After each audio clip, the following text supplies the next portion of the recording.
Welcome to Glam World Talks. और आज के वीकेंड के बाद के एपिसोड के रिव्यू में आपका स्वागत है। कई सारे लोग ये एक्सपेक्ट कर रहे थे कि आज हमें आयशा खान को देखने को मिलेगा, जिसने कि अननेसेसरी एक फेक एलिगेशन मुनावर फारूकी पर लगाया है, और उसके चक्कर में चैनल ने एक गंदा प्रेसिडेंट सेट करते हुए उसको शो पर लेके आए हैं, ताकि उसको अननेसेसरी फुटेज और पॉपुलैरिटी मिल सके।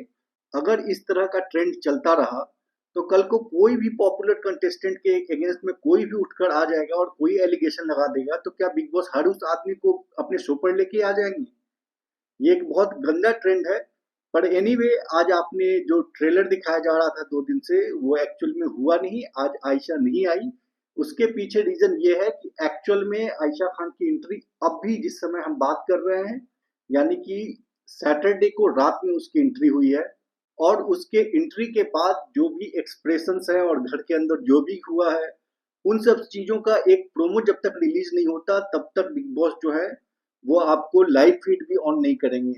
हर वीकेंड के बाद हर सैटरडे को ये होता था कि जैसे ही सलमान खान का एपिसोड खत्म होता था सैटरडे को, उसके बाद लाइव फीड स्टार्ट हो जाती थी। पर अभी अगर आप खोल के देखेंगे तो आपको लाइव फीड नहीं दिख रहा होगा। कल का जब एपिसोड आ जाएगा, और एपिसोड कल के एपिसोड में भी आयशा वाला सीन नहीं दिखाया जाएगा जब वो घर के अंदर जाती है, लेकिन एक प्रोमो रिलीज हो जाएगा कि वो घर में आ चुकी है और जो भी तमाशा हुआ वो हो गया।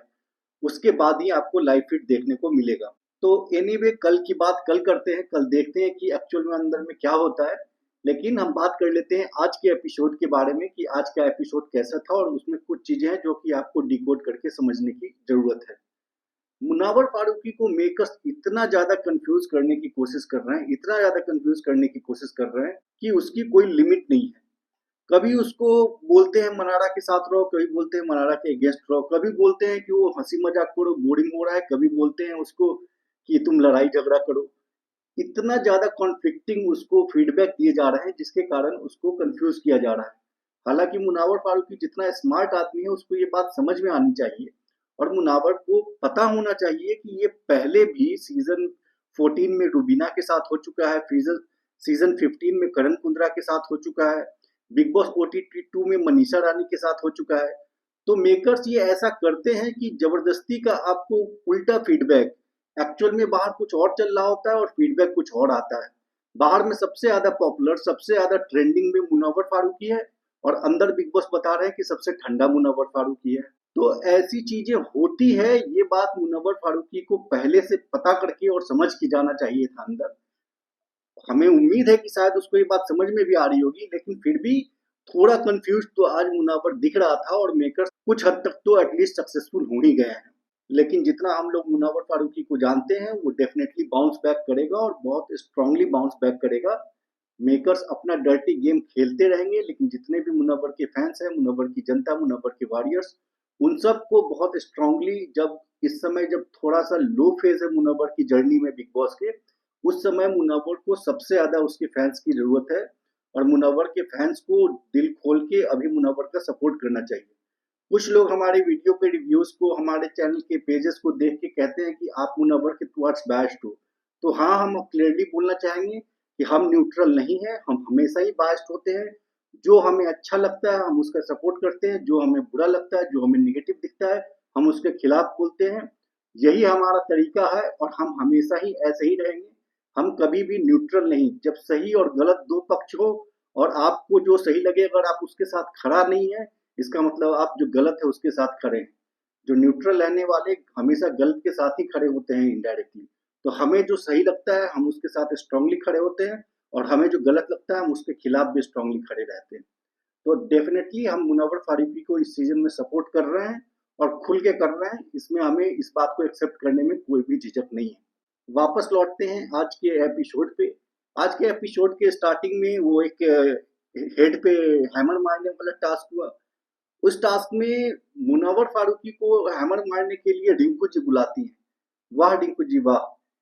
इतना आपका है कि थोड़ा सा बस सलमान खान ने मुनव्वर को झूठा डांट दिया, मिसगाइड कर दिया, तो आज आप मुनव्वर के ही खिलाफ हो गई और उसके हेड पे मार रही कि तू वापस आ जा। आप गेम में है मैडम कहीं पे भी? आपका क्या वजूद है इस गेम में अगर मुनव्वर आपको गाइड करना छोड़ दे तो? मुनव्वर ने जीना जी के जाने के बाद रिंकू जी का हाथ पकड़ के उसको बोला भी है क्लियरली कि आप भिड़ो, आप लड़ो, आपके साथ मैं हूँ। अगर मुनव्वर रिंकू जी के साथ खड़ा ना हो तो रिंकू जी का कोई अस्तित्व नहीं है इस घर में। लेकिन वो अभी ज्ञान बांट रही है। कल अभिषेक के साथ बैठ के बोल रही थी कि मुनव्वर सुनता नहीं है, इसको है ना बोल बोल के समझा समझा के थक गई हूँ, अब तो मुझे लगता है मुझे समझाना छोड़ देना चाहिए। और आज उसके हेड पे मार रही है कि वो जो है सेल के अंदर है, उसको बाहर आना चाहिए, फ्रंट फुट पे आना चाहिए। आप हैं फ्रंट फुट पे।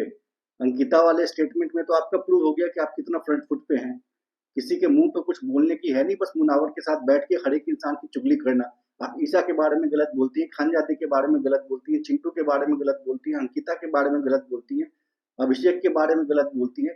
किसके मुंह पर आज तक आपने जाके कहा है कि तुम गलत हो यहाँ यहाँ पे? खानजादी के अलावा आपने किसी के मुंह पे कुछ भी नहीं कहा। और अभी आप है मुनव्वर को ज्ञान दे रही हैं और उसके पीठ पीछे उसकी बुराई कर रही हैं। ये टास्क हो गया। उसके बाद फिर थोड़े से कॉमेडी के लिए हर्ष और भारती आते हैं और वो लोग फिर से एक ही बात मुनव्वर की, जो कि तुम सैड कहानी सुनाते हो और अपने लाइफ की स्ट्रगल बताते हो, इस बात को लेकर रबर की तरह 2 दिन से हर एक उसको टॉन्ट मारे जा रहे हैं, मारे जा रहे हैं, मारे जा रहे हैं कि डांस दीवाने सो आ रहा है, वहां पे ऐसी स्टोरीज चलती हैं। हमें सिंपल से कुछ आंसर्स मेकर्स जो हैं वो दे दे। जिस समय खानजादी ने अपनी व्हील चेयर और उसकी बात बोली, तब सलमान खान उसको बोलते हैं कि तुम्हें तो रोल मॉडल होना चाहिए, तुम्हें तो लोगों को इंस्पायर करना चाहिए, तुमको खुल के इसके बारे में बात करनी चाहिए। जब अंकिता लोखंडे दिन रात सुशांत सिंह राजपूत के बारे में बिना किसी के पूछे अपने मन से बताते रहती है सिंपैथी लेने के लिए, तब मेकर्स कुछ नहीं बोलते। जब बिग बॉस 15 में साजिद खान अपने फादर की डेथ की कहानी सुनाते थे, तब उनको कुछ नहीं कहना था। बिग बॉस ओटीटी 2 में पूजा भट्ट जो है दिन रात अपनी अपने फादर की, अपनी मदर की सारी पर्सनल कहानियां और स्ट्रगल, पैसे नहीं थे, ये नहीं थे, वो नहीं थे, दिन रात सुनाते रहते थे मल्टीपल टाइम बिना किसी के पूछे। तो वहां पे उसको प्रेज मिलता था। और मुनव्वर फारूकी कभी खुद से इनिशिएट करके कोई भी डिस्कशन नहीं करता, वो हमेशा अवॉइड करता है। वो तो खानजादी की तरह चीख चीख कर ये भी नहीं कर रहा था कि तुम नहीं समझोगे मेरे व्हील चेयर का पेन। और अभी खानजादी बाहर आके इंटरव्यू दे रही है, वो बोली कि मुनव्वर दुख का कार्ड खेलता है और उसी स्टेटमेंट के आगे बोलती है कि मैंने अपने लाइफ में बहुत सहा है। सारे लोग जो है सिंपैथी कार्ड खेलते हैं जिन्होंने मुनव्वर का 1% भी नहीं सहा। क्या दुनिया का कोई भी बच्चा जिसने 13 साल की उम्र में अपनी माँ को मरते देखा है, जबकि उसकी माँ उसका हाथ पकड़ के मर गई सुसाइड करके, क्या दुनिया का कोई भी ऐसा लड़का जो इस बात को भूल जाए? उसके गाहे बगाहे उसकी बातों में तो वो जिक्र आएगा ना। क्या दुनिया का कोई ऐसा इंसान है जिसके की फादर की डेड बॉडी पड़ी हुई है और उसको उसके एम्बुलेंस के पैसे नहीं है, उसके लिए उसको जाके अपना स्टैंड अप शो करना पड़ रहा है और उस शो से जो पैसे मिले उससे अपने फादर के एम्बुलेंस का फीस देता है? इस बात को कोई भूल जा सकता है क्या अपनी लाइफ में? क्या दुनिया का कोई भी ऐसा आदमी है जिसकी पढ़ाई क्लास 5th में छूट जाती है, उसके बाद उसको सड़क के किनारे खड़े होकर समोसा बेचना पड़ता है? ये स्ट्रगल दुनिया का कोई भी आदमी भूल सकता है क्या? और अगर मुनव्वर फारूकी का ये स्ट्रगल है, ये सारी है, और ये उससे अगर कोई पूछता है कि तुम कहाँ तक पढ़े हो, तो वो बताता है 5th तक। सामने वाला पूछता है कि क्यों 5th तक ही पढ़े, तो उसके बाद में थोड़ा बोलता है और उसके बाद बोलता है कि मैं बाहर कभी मिलोगी तो बताऊंगा। उसकी वाइफ के बारे में कोई पूछता है तो वो खुद से सामने से बोलता है कि I don't want to discuss in detail, मुझे यहाँ पे बात नहीं करनी। वो आदमी तो हमेशा सामने से कट कर देता है, कभी खुद से कुछ बोलता भी नहीं है। लेकिन वो आपको गलत लग रहा है सिंपैथी कार्ड खेल रहा है। और जो लोग सच में, अंकिता लोखंडे जैसे लोग जो सच में घर में सिंपैथी कार्ड खेल रहे हैं, वो आपको बिल्कुल सही लग रहा है। यहाँ पे आपके अभिषेक कुमार, ईशा मालवीय एक दूसरे की पर्सनल लाइफ की बाहर की धज्जियां उड़ाकर रखे हुए हैं शो पे। उनको आपने एक वर्ड नहीं कहा इस वीकेंड के वार पे। लेकिन सारा का सारा फॉल्ट आपको सिर्फ मुनव्वर फारूकी में लगता है। सारा का सारा गलत जो है, दुनिया का सबसे गलत इंसान आपको मुनव्वर लग रहा है। अरे कुछ तो शर्म करके थोड़ी तो आप जेन्युइन फीडबैक दो, सही फेयर होके काम करो। एकदम हाथ धो के ही पीछे पड़ गए हो, चूंकि वो सबसे ज्यादा एकदम टॉप पे है उसके लेवल में, बाकी सारे एकदम धरती पे हैं। तो आप बाकियों का लेवल उठाने का ट्राई करो ना। आप मुनव्वर को चाहते हो कि उसका लेवल को गिरा गिरा के उसको कंफ्यूज करके बाकी के बराबर कंपटीशन में लाए। अरे शो को आपको बढ़ाना है, तो ये सस्ती टीआरपी के चक्कर में जो किसी भी एड़े गहरे नत्थु खेड़े को उठा के ले आ रहे हो क्योंकि उसने मुनव्वर के अगेंस्ट एक एलिगेशन लगा दिया, उससे अच्छा आप किसी अच्छे कंटेस्टेंट को लेके आओ जो पॉपुलर है, जो अच्छा कंटेंट, जो सही कंटेंट दे सकता है। और अगर आपको टीआरपी अच्छे तरीके से चाहिए था, तो जिस तरह से जिग्ना जी का आपने एक पूरा एपिसोड कंडक्ट करा है इंटरव्यू का, आप अगर चाहते तो मुनव्वर फारूकी की जो लाइफ की पूरी जर्नी है, उसने किस स्टेज पे क्या फील किया, उसने कैसे उसकी माँ एक डोमेस्टिक वायलेंस का शिकार हुई जिसके कारण उनको सुसाइड करना पड़ा, कैसे थोड़े से 3500 रुपए कर्ज के कारण किसी को अपनी जान देनी पड़ जाती है इस देश में। आप इन सब मुद्दों पे पूरे एक एपिसोड कंडक्ट करो और मुनावर फारूकी के साथ कोई ऐसा इंसान को सामने इंटरव्यू पर बिठाओ जो कि उसकी पूरी की पूरी इमोशन निकाल सके, पूरा का पूरा इसके अंदर की दिल की बात निकाल सके। वो स्टोरी अगर आप एक एपिसोड में पूरा का पूरा चलाओगे ना, तो वो एक पॉजिटिव टीआरपी आपके लिए लेके आ पाएगा। ऐसी सस्ती टीआरपी से कि आप किसी को भी एड़े गड़े नत्थु खेड़े को उठा के ले आते हैं, उससे आप पैसे कमा लेंगे। लेकिन आप अगर ऐसा कुछ पॉजिटिव एक एपिसोड कंडक्ट करोगे, तो एक बहुत सारे ऐसे लोग जो हैं जो कि उम्मीद खो देते हैं, जो कि स्ट्रगल के टाइम में जिनके माँ बाप की बचपन में डेथ हो जाती है, या एक टाइम पे किसी की वाइफ की डेथ हो जाती है, हस्बैंड की डेथ हो जाती है, पेरेंट्स की डेथ हो जाती है, और उनके पास बहुत सिचुएशन खराब होता है। इंडिया में कई सारे फार्मर्स हैं जिनके ऊपर थोड़े से लोन होते हैं और वो सुसाइड करने की सोचते हैं और सुसाइड कर भी लेते हैं काफी सारे लोग।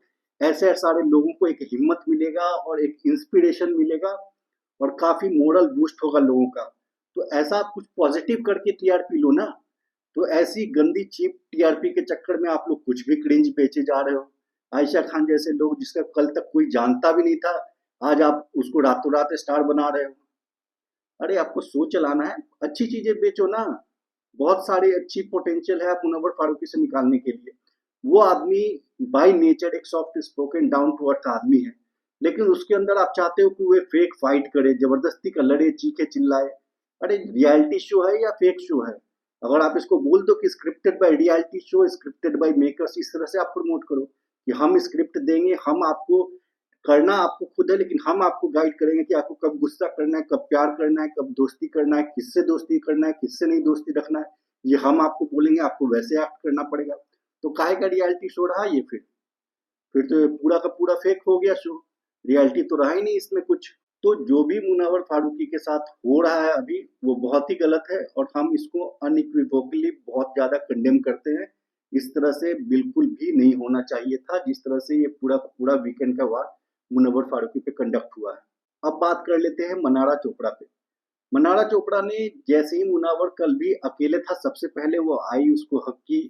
आज भी उसको बोला कि हाँ मुझे पता है तुम अनइजीनेस फील करते हो, फिर भी उसको आके हक की।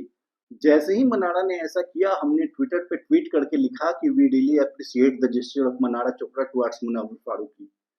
लेकिन जस्ट उसके जब ट्वीट खत्म होने से पहले वो चली गई और जाके जोकर के पास बैठी हुई है और उसको हक कर रही है क्योंकि खानजादी गई थी। ये तो वही बात हुई कि कभी आप आ जाते हो मरहम लगाने, कभी आ जाते हो अपने जले पर नमक छिड़कने के लिए। जब पता है कि वो लड़का जोकर जो है मुनावर से इतना नफरत करता है, प्योर हेट्रेड उसके मन में है। कई लोग कहते हैं हेट बड़ा वर्ड है, बहुत छोटा वर्ड है जोकर के लिए, क्योंकि उसके मन में मुनावर के लिए सिर्फ और सिर्फ हेट है और कुछ भी नहीं है। हेट और जेलसी उसके अंदर कूट कूट के भरी हुई है। जब मुनावर उससे बात ही नहीं करना चाहता, उसके बारे में बात भी नहीं करना चाहता, आप उसी के पास जाके उसको हक कर रही हैं, उसको आप जाके उसके साथ बैठी हुई हैं, मुनव्वर वहां अकेला घूम रहा है। तो फिर ये तो वो हो गई कि जब आपको पता है कि इतना ज्यादा मुनव्वर की बैशिंग हुई है, इतना ज्यादा वो डिप्रेस्ड है, तो आप उसको दोस्त कहते हैं और उसके सामने उसको चलाने के लिए आप चले आते हो फिर अपने दूसरे दोस्त के पास। अब यहाँ पे कुछ लोग कहेंगे कि मुनव्वर भी तो अंकिता लोखंडे और मनारा चोपड़ा दोनों के साथ दोस्ती रखता है। ये एकदम से बकवास और इलॉजिकल कंपैरिजन है। ये आम को अमरूद से कंपेयर करने की जैसी बात हो गई। मनारा चोपड़ा और अंकिता लोखंडे, मनारा चोपड़ा भले ही अंकिता लोखंडे को थोड़ा सा नापसंद करती होगी, लेकिन अंकिता लोखंडे ने वैसा हेट्रेड मनारा के लिए कभी नहीं दिखाया। इवन मनारा भी अब जाके कॉर्डियली अंकिता से बात करना चाहती है। इसमें मुनावर फारूकी ने आज तक कभी भी हेट्रेड जेलेसी जोकर के लिए नहीं दिखाया है। उसने जोकर ने जो बार बार मुनावर के बारे में गंदी बातें की और वो मुनावर तक पहुंची, उससे मुनावर ने सिर्फ एक डिस्टेंस मेंटेन रखा, लेकिन मुनावर ने ना कभी उसकी तरफ हेट दिखाया, ना कभी उससे बात करने से रुकता है। कल के एपिसोड में आपने देखा जब वो लो था तो मुनावर उसको गाइड करने भी जाता है। जब वो घर छोड़ के जाना चाहता था तब मुनावर उसको समझाने भी गया था। जब तहलका, अरुण और अभिषेक उसको धक्के मार रहे थे किचन में, तब मुनावर उसको प्रोटेक्ट करने भी आया, उसका स्टैंड लेने भी आया और तहलका के ऊपर चिल्ला के बोला था कि ये धक्का मारना गलत है। तो मुनावर के अंदर जोकर के लिए कोई हेट्रेड नहीं है। और मनारा के अंदर जो है, मनारा के लिए अंदर थोड़ा अंकिता के लिए हेट्रेड हो सकता है, लेकिन अंकिता के साइड से मनारा के लिए कोई हेट्रेड उस तरह की नहीं है जिस तरह से जोकर का मुनावर के लिए है। तो इन दो सिचुएशन को आप कंपेयर कर ही नहीं सकते, क्योंकि जोकर मुनावर से नफरत करता है लेकिन अंकिता मनारा से नफरत नहीं करती है। अंकिता बार बार जाके ट्राई करती है मनारा के साथ एक बॉन्ड, कॉर्डियल बॉन्ड बनाने का। जोकर कभी ट्राई नहीं करता कि मुनावर के साथ एक कॉर्डियल उसकी बातचीत हो सके। तो आप यहाँ आम और इमली को कंपेयर करने की कोशिश मत कीजिए, क्योंकि ये दोनों कंपेरेबल सिचुएशन है ही नहीं। जब वो आदमी जोकर इतना ज्यादा मुनावर से नफरत करता है कि वो अभिषेक के साथ बैठते ही मुनावर की बुराई करने लगता है, वो रात को भी मुनावर की बुराई कर रहा होता है, और वहीं पे एक मुनावर है जिसके पास आके और ये जोकर के बारे में बात करना चाहती है। जब मनारा तो मुनावर साफ साफ बोल देता है मुझे उसके बारे में कुछ सुनना ही नहीं। तो आप यहाँ पे कंपेयर नहीं कर सकते। और मुनावर जब इस समय इतना हर्ट था, इतना ज्यादा उसकी बैशिंग हुई थी, इतना ज्यादा जो उसका पर्सनल दुख है बचपन से लेके आज तक की उसकी स्ट्रगल है, उसको जितना मॉक किया गया, उसके बाद आपने उसको हक किया, उसको कंसोल करने की कोशिश किया, चीयर अप करने की कोशिश किया, वेरी वेल डन, एप्रिशिएटेड। लेकिन फिर आप उसके सामने जब वो अकेले वॉक कर रहा है, आप चली गई हक करने उसके दुश्मन को, जो कि उसको अपना दुश्मन मानता है। वो आप एक जले पे मरहम लगाने की जगह पे नमक छिड़कने वाला काम कर रही थी, और उसको है ना जितना भी आपने कंसोल किया था और उल्टा उस सबको नल एंड वाइट करके आपने माइनस के ऊपर अपने ऊपर जो है मुनव्वर का गुस्सा ही आपने क्रिएट कर लिया। क्योंकि जिस तरह से चिंटू को बर्दाश्त नहीं हुआ कि ईशा जो है अभिषेक से बात कर रही है, चाहे अभिषेक ने ही बुलाया था, उसी तरह से मुनावर भी केवल गर्लफ्रेंड बॉयफ्रेंड का पॉजिटिवनेस नहीं होता है, फ्रेंडशिप में भी होता है। अगर दो बहुत अच्छे दोस्त हैं और एक का कोई एक दुश्मन है और दूसरा दोस्त उस दुश्मन का बहुत अच्छा दोस्त हो जाकर उसको हक करता हुआ दिखेगा, तो दूसरे दोस्त को दिक्कत होगी। ये पर्सनल लाइफ में आपने बहुत ज्यादा एक्सपीरियंस किया होगा। ये बहुत अनकॉमन चीज नहीं है, बहुत ही कॉमन चीज है। तो यहाँ पे मनारा चोपड़ा जो पहले जेस्चरली एप्रिसिएटेड, लेकिन बाद में जो उसने जोकर को हक करके और मुनावर को जला के और उसके जले पे नमक छिड़का, वो उसके पुराने एक्शंस को नल एंड वाइट करके और बहुत ज्यादा अपनी तरफ से वो खराब कर देती है, जिसके कारण से मुनावर जो कल तक थोड़ा कट रहा था, ये देखने के बाद कि जब मैं बहुत ज्यादा हर्ट हूँ और वो जाके मेरे दुश्मन को हक कर रही है, तो मुनावर अब और ज्यादा ही कटेगा, बहुत ज्यादा क्लोज नहीं होने वाला। और एनीवे अभी तो पूरा का पूरा घर का डायनेमिक्स बदलने वाला है। ये जो क्लाउड चेजर आयशा है उसके जाने के बाद तो घर का पूरा डायनेमिक्स ही बदलने वाला है। तो मुनावर और मनारा का भी जो बॉन्ड है वो आगे फ्रेंडशिप कैसे जाती है वो हम देखेंगे। तो ये तो हो गई मनारा और मुनावर की बात। अब हम बात कर लेते हैं खानजादी के इविक्शन का। खानजादी के इविक्शन के बारे में हमारे पास ये इन्फॉर्मेशन आई थी कि एक बजट टास्क होता है। उसके बेसिस पे हमने आपको अपडेट कर दिया था कि ये बजट टास्क होता है और खानजादी को मिनिमम वोट्स के आधार पे नहीं निकाला गया। लेकिन अब एपिसोड देखने के बाद ये पता चला कि उसको मिनिमम वोट्स ही आए थे। हालांकि हमने कल तक ये कहा कि खानजादी जो है जाना डिजर्व नहीं करती है। उससे ज्यादा बाकी तीनों ही, अभिषेक, नील और विकी, तीनों ही जो है खानजादी से पहले जाना डिजर्व करते थे। लेकिन खानजादी का आज का भी जो एटीट्यूड था, जो उसने एक फेक हैप्पीनेस दिखाई कि मैं बहुत खुश हूं कि मेरा नाम आया, मुझे लोएस्ट वोट मिले, ये एकदम से लूजर एटीट्यूड था। और ये एटीट्यूड बिल्कुल भी पसंद नहीं आया। और ये एटीट्यूड देखने के बाद तो लगा कि बिल्कुल सही हुआ, खानजादी को ही जाना चाहिए था। क्योंकि अगर आपको अंदर से रहने का मन है और आप फेक करके दिखा रहे हो कि ये आई एम वेरी हैप्पी, मुझे कम वोट्स मिले, तो ये सॉरी मैडम, ये बहुत ही बड़ा लूजर एटीट्यूड था। फिर तो आप ही डिजर्व करती थी जाना। बहुत अच्छा हुआ कि आप घर चली गई। तो खानजादी का हो गया इविक्शन। खानजादी इविक्शन आने के बाद उल्टे सीधे बातें मुनावर के बारे में भी बोल रही है।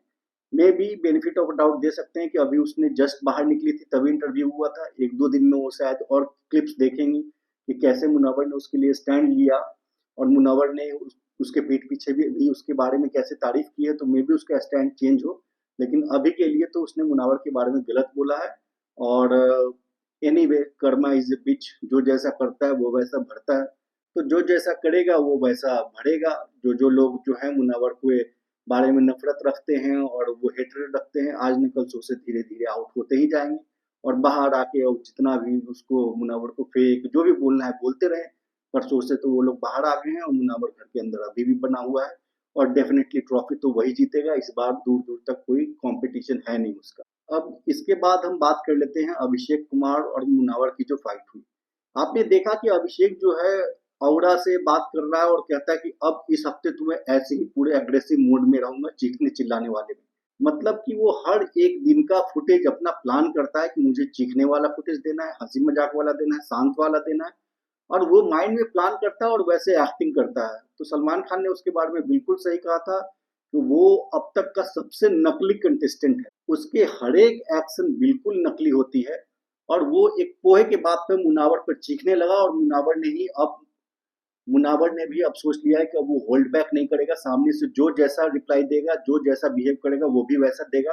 तो मुनावर ने भी उसको बहुत अच्छा सुनाया, बहुत देखने में मजा आया। और मुनावर को अब सच में किसी की भी नहीं, क्योंकि ये अभिषेक हो, रिंकू जी हो, कोई उसका सगा नहीं है। पीठ पीछे सब उसकी बुराई करते हैं। कल अभिषेक भी कह रहा था कि ये इसका गेम ठंडा लग रहा है, ये लग रहा है। और बहुत अभिषेक तो बहुत बार मुनावर की बुराई कर चुका है पीठ पीछे। तो मुनावर को अब किसी की सुन के लेके लेने की जरूरत नहीं है। मुनावर के पीठ पीछे चाहे अभिषेक हो, मनारा हो, रिंकू हो, ईशा हो, समर्थ हो, विक्की हो, अंकिता हो, सबने बुराई की है। तो मुनावर को भी किसी को अपना सगा नहीं मानना चाहिए। सामने से जो मिलेगा उसको वह सामने से वो वैसा ही रिटर्न करे। जैसा बिहेवियर दोगे वैसा बिहेवियर पाओगे। ऐसा एटीट्यूड के साथ मुनावर को अब आगे बढ़ना चाहिए।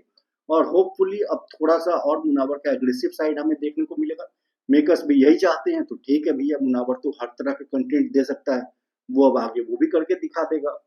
तो आने वाला जो हफ्ता है वो थोड़ा इंटरेस्टिंग हो सकता है। देखते हैं कल के एपिसोड में क्या होता है। आज के वीडियो को यहीं खत्म करते हैं, मिलते हैं कल फिर कल के एपिसोड के डिकोडिंग में। तब तक के लिए आप हमारे चैनल को सब्सक्राइब कर लीजिए।